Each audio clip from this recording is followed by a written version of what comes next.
Alright guys, just got the brand new World War C game. Obviously it's based on the movie. If any of you haven't seen it with Brad Pitt, I would recommend checking out. Pretty decent movie. There's also a book on it, so if you're interested in any of that stuff, then go ahead. Now, main reason we got this is I plan on doing a co-op campaign with my brother, Gaming Jesus, GW.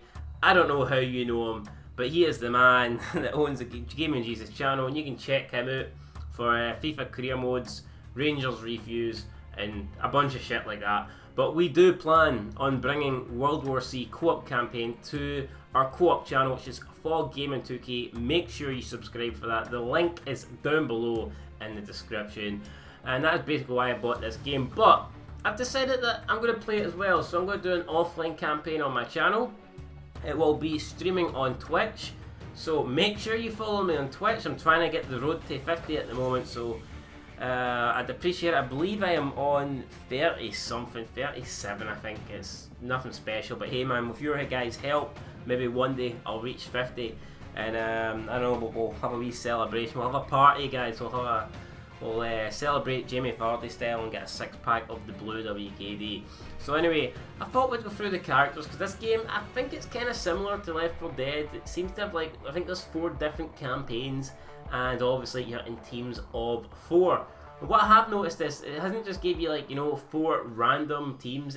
It seems to be teams based on ethnic, or at least teams based on, like, people where you'd expect to be from a certain region. So obviously you can see the first team.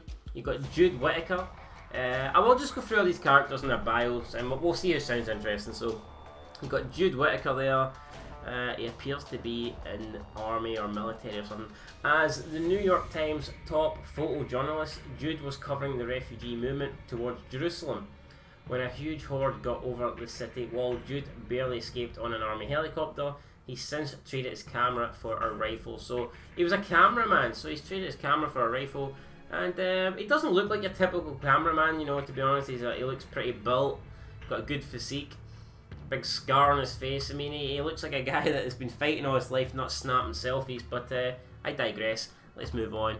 Up next, I've got Dina Misarahi, and probably my favourite character in the game so far. I've only looked at 2, but I mean, I'd say she's my favourite for 2 reasons specifically, and she's kind of like, you know, pointing them out at the moment. I'd definitely say she's the best character in this game. Her bio: Dina's father was an architect, and it was her intention to join the family business. She was serving her time in the Israeli Defence Force when the Great Panic began. The apocalypse needed fighters more than it needed architects. Oh well, that's kind of true, and fuck it, she's Israeli, so it gives me another reason to like her. The Jews, man, let's be honest, the Jews are victimised. The Jews, everyone hates the Jews these days, especially the Muslims, and I'm a defender of the Jews. I like Israel, so I'm gonna stick up for Dina. I'm probably gonna play as her. Up next with Ethan Wolf, with 16 years in the British SA. Oh, a British guy, huh? Well, is he Scottish or is he English? I mean, let's see here. Ethan retired with the Gallantry Cross and Military Cross. He was hired by Mossad to advise on special ops. He was on a training base in Negev when they infected stormed Jerusalem. Okay, interesting. A chair of the 1997's beta Israeli movement, Daniel had an Ethiopian father and an Israeli mother. After IDF service, he started a family. When the fires took his wife and son, Daniel dedicated his life to fighting for humanity. You need to complete any level. Okay, backstory. So you get the backstory once you complete a level with him. Alright, so you see we're now moving on to the second team, or the second group should I say, and straight away I just get the like hood mentality, you know, these guys are from the ghetto, and I wonder what gives that away. He's even holding it like a ghetto. He's got a, looks like a revolver there. Kind of looks like the guy from Left 4 Dead 2, coach. Some football jersey, tattoos, guy looks like a badass. Angel Flores. Angel's a high-ranking member of the Latin Kings gang. Ah, so he is a gang member. I knew that, man. I told you. I just looked at the guy and I knew he was in some sort of gang. And a transit tunnel maintenance worker when the outbreak hit. He was only one of his crew who chose to fight over flight, an instinct that kept him alive ever since. Okay, interesting. Up next we've got Toshan Burnell, NIC firefighter, survived the September 11 attacks but was plagued by the survivor guilt. Post-traumatic stress disorder. Okay, so this guy should be interesting. He's got an axe, it's pretty cool. Got Bunko Tatsasumi. Now straight away This team seems to be black, yet she seems to be like Japanese, maybe anime. She's like blowing bubblegum, what the fuck, and she's got like some sort of teddy. Interesting.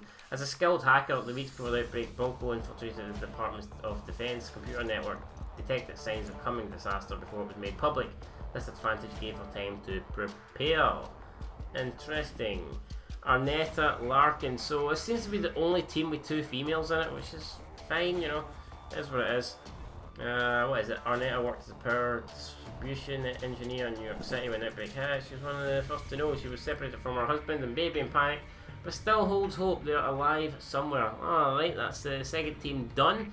Moving on, we've got this team. Looks like a Russian team, by the way. I have checked their names out previously, just their names, and I can definitely tell this is from like some Eastern European group we've got here. As a child, Oksana dreamed of becoming a doctor and healing the sick. The outbreak put an end to that. She met Father Popov in an abandoned site and saw hope in his mission.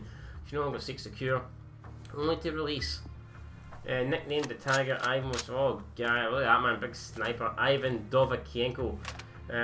He wore costume suits and drove a German sports car. During the Great Panic, he realised his money was useless and focused his ambition on survival. Timur Yukarsevich, this guy's got a fucking wireless radio, that looks pretty cool. While studying political science, Timur lost faith in the system, dropped out. He joined an anarchist movement and was soon labelled an agitator. Timur was well versed in avoiding detection by the time Moscow fell. Okay, Sergei Popov, big guy with a shotgun, Jesus Christ. Or at least it looks like a shotgun and appears to be reading some book. Is that a Bible? I don't know what it is. As an enforcer in the Russian underworld, Sergei Popov was legendary for his strength, as for his wanton brutality. After a moment of gripping guilt and sudden empathy, Sergei reversed course to the path of righteousness. His only purpose now is to protect the living and to free the dead. Okay, cool. Last group, we've got Sho Shingagima. They all seem like Asian. It's like that chick in the second group kind of like belongs here, but I guess not. She always knew his life would be dedicated to saving others. At 19, in the Coast Guard, Japanese earthquake attack, he joined the disaster rescue teams to save survivors. But when the outbreak hit, Shu knew it was different. Only the survivors who would be left. Okay. Ever since she held a starter pistol as a child, Kimiko was hooked. She parlayed her talent as a skier into the career as an Olympic and athlete, and just so she could learn to shoot. When this zombie plague turned Japan into a panicked evacuation zone, Kimiko's talent became a highly valued survival skill. Okay. Tatsu Matsamutsu. Tatsu's intensity as a cop reflected in his advancement, riot unit, special assault, special investigations, all by 34, but success came at a cost. By 43, he left his wife sunk into a bottle. When Japan evacuated, he volunteered his life and gun, anything to just distract him from his own demons. Okay, cool. And the last guy, Hiroji Okada. 20, Hiroji was the youngest Yakuza in Tokyo. At 25, when his father sent him to America to avoid shaming his family, he became the youngest Yakuza in LA. The horror of the outbreak sparked a dormant sense of loyalty, and Hiroji, when everyone else was leaving, he went home to help. Okay guys, so there you go, that is all the characters there. Pretty interesting weapons and equipment that we need to have a look into this. So then you can see there's so many fucking guns here, and I believe they're all customizable, so this looks cool. We're not going to get too much into this, just having a quick look here, but Jesus man, there is quite a lot of shit in this. Scout rifle, I mean there's definitely a lot of guns in this game. Really looking forward to playing this, should be fun. Weapon Worlds, so what world have we got? Episode 1, New York, found document. I haven't played any of this, I saw, what the hell is this?